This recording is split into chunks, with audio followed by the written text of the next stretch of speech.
नमस्कार दोस्तों, स्वागत है आप सभी का मेरे YouTube चैनल लॉ वीटा पर। मेरा नाम आराध्या है। आज मैं फिर से भारतीय न्याय संहिता का एक बहुत ही इम्पोर्टेंट टॉपिक, एक इंटरेस्टिंग टॉपिक आपके साथ डिस्कस करने वाली हूँ, जिसका नाम है कम्युनिटी सर्विस।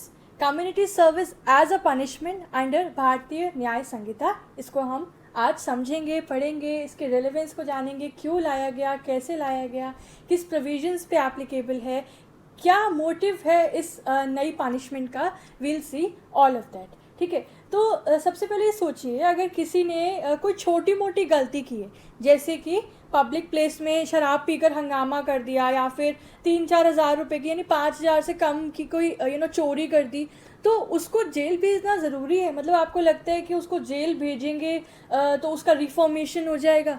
या फिर अगर हम सोसाइटी में उससे कुछ सोसाइटी को कंट्रीब्यूट करते हुए काम कराएं, फॉर एग्जांपल अगर किसने 4,000 रुपये की चोरी की, तो अगर हम उससे 60 घंटा सोसाइटी के लिए कोई काम कराएं, तो आपको नहीं लगता कि तब उसके अंदर रिफॉर्मेशन ज़्यादा आ सकता है ना? तो इसी क्वेश्चन का आंसर करता है कम्युनिटी सर्विस। ये एक नई सोच है जो पहली बार हमारे नए criminal law that is BNS में आई है।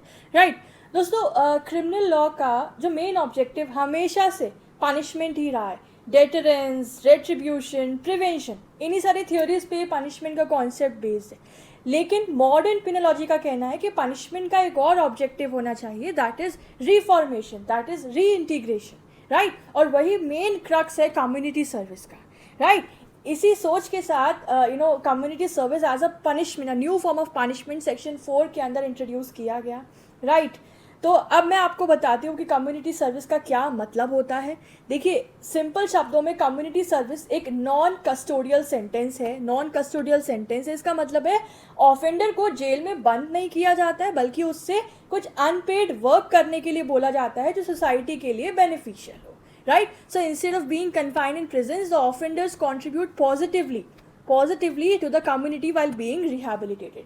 एग्जाम्पल के तौर पे समझिए, किसी ऑफेंडर को पब्लिक पार्क साफ करने के लिए भेजना, या फिर किसी हॉस्पिटल में वॉलंटरी हेल्प करने के लिए कहना, है ना, या किसी को कम्युनिटी डेवलपमेंट प्रोजेक्ट्स में असिस्ट करना। तो यहाँ पे जेल के बार्स के अंदर बंद करने के बजाय उसे सोसाइटी में कंट्रीब्यूट करने का चांस दिया जाता है। That is the main theme behind this new form of punishment called community service. अब हम बात करें कि इस कम्युनिटी सर्विस का मेजर ऑब्जेक्टिव क्या है। Anybody may ask you, so I have quoted here 4 major objective. सबसे पहला, ऑफेंडर, ये जो नई फॉर्म ऑफ पनिशमेंट है, ये ऑफेंडर को अकाउंटेबल बनाती है, लेकिन बिना किसी हार्श कस्टोडियल पनिशमेंट के। उसको रियलाइज होगा कि उसने गलती की है, समाज में एक गलत कार्य किया है, एंड समाज के लिए ही कुछ करके वो उस गलती को सुधार सकता है। So it makes the offenders accountable without subjecting them to the harsh custodial sentences. दूसरा, ऑफेंडर को एक चांस देना ताकि वो सोसाइटी को वापस कुछ दे सके। राइट, उसको एक राइट अपॉर्चुनिटी देती है।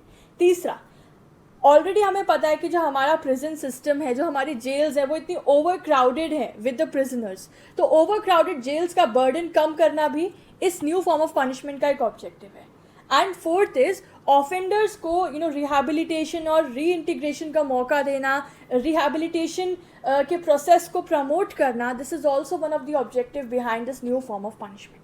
राइट, सो पनिशमेंट का मतलब सिर्फ मुझे लगता है दर्द देना नहीं है, और यही हमें जुडिशरी भी बता रही है, यही हमें हमारा लॉ इन्फोर्समेंट सिस्टम बता रहा है। पनिशमेंट का एक कंस्ट्रक्टिव प्रोसेस क्रिएट करना है इसका ऑब्जेक्टिव, जिससे ऑफेंडर भी सुधर जाए और सोसाइटी का भी बेनिफिट हो। राइट, अब हम अगर बात करें कि what is the eligibility criteria, क्या क्या कैसे डिसाइड होता है कि कब हमें किस केस में ये पनिशमेंट इम्पोज करनी है। तो ऑब्वियसली ये हर किसी पर लागू नहीं हो सकता है। तो कम्युनिटी सर्विस जो है वो मेनली एप्लीकेबल होते हैं, पहला माइनर ऑफेंसेस पर, जैसे कि पेटी थेफ्ट हो गए, या मिसकंडक्ट किया अगर किसी ने इन पब्लिक, या डिफेमेशन का मैटर हो गया। दूसरी चीज़ उन पर अप्लाई होता है those who are first time offender, जिन्होंने पहली बार कोई ऑफेंस कमिट किया, वो माइनर ऑफेंस कमिट किया है। राइट, तो बेसिकली हम उन्हें एक मौका दे रहे हैं सुधरने का। And third is, it is given to those who are non violent crime, जिन्होंने नॉन वायलेंट क्राइम्स किया है, ताकि सोसाइटी को सेफ्टी रिस्क ना हो कहीं ना कहीं। तो and above all these factors the most important thing is judicial discretion, यानी जज डिसाइड करेंगे कि पर्टिकुलर केस में कम्युनिटी सर्विस सुटेबल है या नहीं है ना. जज जो है वो ऑफेंडर का बैकग्राउंड, ऑफेंस की सीरियसनेस और उसका एटीट्यूड सब देखने के बाद ही ऑर्डर पास करेंगे. ओके, अब हम बात करते हैं कि क्या कुछ स्टैट्यूटरी प्रोविजंस हैं जिसमें community service as a punishment जो है वो इम्पोज की गई है. ऑलराइट, पहला है सेक्शन 202 जो कि बात करता है public servant unlawfully engaging in trade. तो इस अगर किसी मैटर में ये पाया गया कि कोई पब्लिक सर्वेंट अनलॉफुल तरीके से किसी ट्रेड में इंगेज्ड है तो वहाँ पर community service as a punishment impose की जा सकती है. दूसरा है सेक्शन 209 विच टॉक्स अबाउट कि अगर सेक्शन 84 BNSS के तहत प्रोक्लेमेशन भेजा गया and the person is not appearing तो उसके नॉन अपियरेंस पर this punishment can be impose.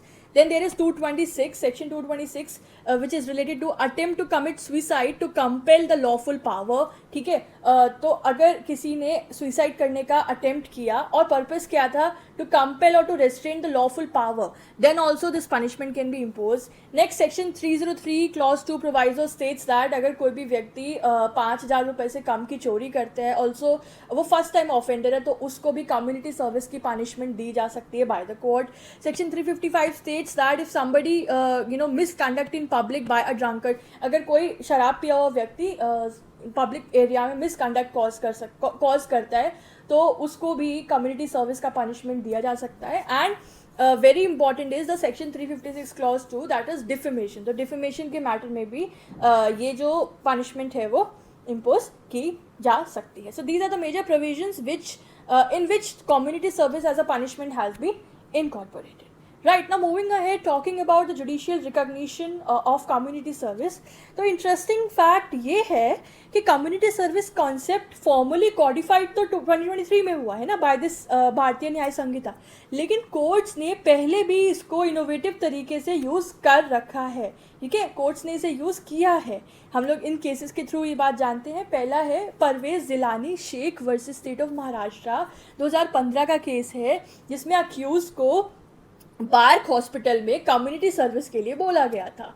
Right, so this case shows that even in 2015 community service was evolved as a new form of punishment even before, much before this concept formally codified in our country.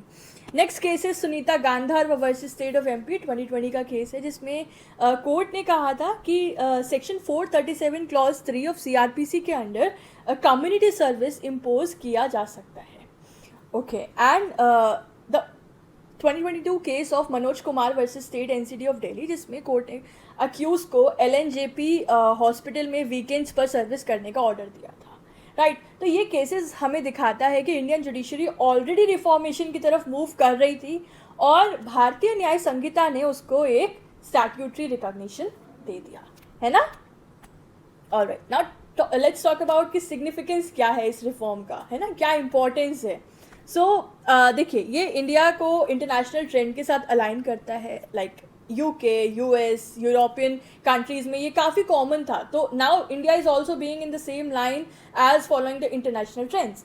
Second is कि ये restorative justice को promote करता है. Offender के action से जो harm हुआ था वो अब रिपेयर हो रहा है through this form of punishment. उसके अलावा माइनर ऑफेंडर्स को इम्प्रिजनमेंट का ये जो एक धब्बा नहीं लग जाता कि भाई उसने तो 2-3 हज़ार की चोरी की और जेल जाने का धब्बा लग गया उसके ऊपर, तो वो एक सोशल स्टिग्मा माना जाता है. तो उससे बचाने का भी एक एक रेलेवेंस कंसिडर किया जा रहा है of this reform. And ultimately it reduce the burden और overcrowding of the prisons. ठीक है, प्रिजन्स का इकोनॉमिक और लॉजिस्टिकल बर्डन जो है वो कम कर रहा है ये नया रिफॉर्म. राइट, तो कम्युनिटी सर्विस सिर्फ एक पनिशमेंट नहीं है, मुझे लगता है ये एक सोशल रिफॉर्म का टूल है ना, and it is working like that. Now her reform के कुछ चैलेंजेस तो होते ही होते हैं, तो सिमिलरली इसके भी कुछ चैलेंजेस जो क्रिटिक्स कह रहे हैं कि है और उनको हमें उन गैप्स को फिल करना ज़रूरी है. जैसे कि पहला, अभी ना ज़रूरत है कि कुछ क्लियर गाइडलाइंस हो जो मतलब उस किस लिए हो, for the right monitoring compliance of this new tool, है ना. क्लियर गाइडलाइंस की ज़रूरत है मॉनिटरिंग के लिए. अगर ऑफेंडर सर्विस नहीं करता है तो क्या, तो उस तरीके के गाइडलाइंस की ज़रूरत है. इसके अलावा जुडिशियल डिस्क्रिशन, अगर हम बात करें ना कि इसका एक एलिजिबिलिटी क्राइटेरिया है कि जुडिशियल डिस्क्रिशन पे बेस्ड है ये, तो जुडिशियल डिस्क्रिशन कभी कभी अनइक्वल एप्लीकेशन भी तो क्रिएट कर सकता है, तो ये भी एक चैलेंज है again. And third thing, as a challenge we say that there is institutional capacity. हमें अभी प्रॉपर इंफ्रास्ट्रक्चर चाहिए ताकि ऑफेंडर्स की सर्विस सुपरवाइज की जा सके. वही again it is connected to the clear guidelines. हमें गाइडलाइंस चाहिए, हमें राइट इंफ्रास्ट्रक्चर कैपेसिटी चाहिए, इंस्टीट्यूशनल कैपेसिटी चाहिए, ताकि जिस ऑब्जेक्टिव के साथ इसको लाया गया है ना, वो चीज़ हम पूरी तरीके से रेगुलेट कर पाएँ और इसको हम इम्प्लीमेंट कर सकें. तो अगर ये चैलेंजेस सॉल्व हो जाएं तो कम्युनिटी सर्विस मुझे लगता है एक बहुत ही इम्पैक्टफुल टूल बन सकता है जिस भी पर्पज़ के साथ ये आया है, राइट. तो दोस्तों कंक्लूजन में मैं ये कहना चाहूँगी, कम्युनिटी सर्विस का इंक्लूजन भारतीय न्याय संहिता 2023 का एक प्रोग्रेसिव और एक ह्यूमनिस्टिक स्टेप है. ये हमें कॉलोनियल प्यूनिटिव जस्टिस से निकाल कर एक बैलेंस सिस्टम की तरफ ले जा रहा है, जहाँ रिफॉर्मेशन, जहाँ रिहैबिलिटेशन को इक्वल इम्पोर्टेंस दी जा रही है ना. अगर इसको इफेक्टिवली इम्प्लीमेंट किया जाए तो कम्युनिटी सर्विस ऑफेंडर्स को सुधरने का चांस देगा, सोसाइटी को फ़ायदा होगा और हमारे जस्टिस सिस्टम में एक कंस्ट्रक्टिव चेंज आएगा, राइट. सो जब भी ये अगली बार आप पनिशमेंट का वर्ड सुने तो सिर्फ जेल या फाइन नहीं बल्कि कम्युनिटी सर्विस को भी याद रखिएगा. ये है इंडिया के नए क्रिमिनल लॉ की नई पहचान और नई सोच, राइट. तो गाइज ये था आज का लेक्चर कम्युनिटी सर्विस के ऊपर. क्योंकि मैंने कहा ना, ये नई रिफॉर्मेशन है इस नए कानून की, तो प्रचलन में है, ये डिस्कशन का टॉपिक है ये. तो ये पूछा जा सकता है चाहे एलएलबी के एग्जामिनेशन में हो, चाहे जुडिशरी के एग्जामिनेशन में हो, या फिर किसी भी और एग्ज़ाम की, लॉ एग्ज़ाम की आप तैयारी कर रहे हो, तो इस टॉपिक को ज़रूर तैयार करके जाइएगा. मैंने पूरी कोशिश की कि इसका आंसर आपको हर एंगल से पता होना चाहिए. सो इस तरीके के और लेक्चर्स के लिए आप हमारे चैनल से जुड़े रहें. चैनल अगर सब्सक्राइब नहीं किया है तो आप कर सकते हैं, दैट्स कंप्लीटली योर चॉइस. और प्लीज़ मुझे कमेंट सेक्शन में बताना कि आपको ये लेक्चर कितना हेल्पफुल लगा. इस लेक्चर के इस सब्जेक्ट के या किसी भी और सब्जेक्ट के आपको लॉ नोट्स चाहिए हैंड रिटन, तो आप हमें कांटेक्ट कर सकते हैं. प्राइमरली आप हमारे इंस्टाग्राम पेज lawvita_80 पे कांटेक्ट करें. I reply as soon as possible. And if you not in Instagram, कोई प्रॉब्लम नहीं है, आप मेरे ईमेल आईडी GUPTARADHYA guptaradhya80@gmail.com, इस पर आप कांटेक्ट करना, ठीक है. आप मेल करना मुझे, आपको किस किस सब्जेक्ट के नोट्स चाहिए, तो मैं आपको रिवर्ट करूँगी. हमारे नोट्स कुछ नॉमिनल अमाउंट पे पेड रहते हैं, ठीक है, because it takes enormous time guys. बहुत समय लगता है एक परफेक्ट आंसर तैयार करने के लिए. तो और generally it is said that अगर किसी चीज़ की थोड़ी कीमत रहती है ना तो हम उसको वैल्यू करते हैं. When somebody is valued you value that, right. So this was it. Thank you for watching. Have a good day. Keep studying.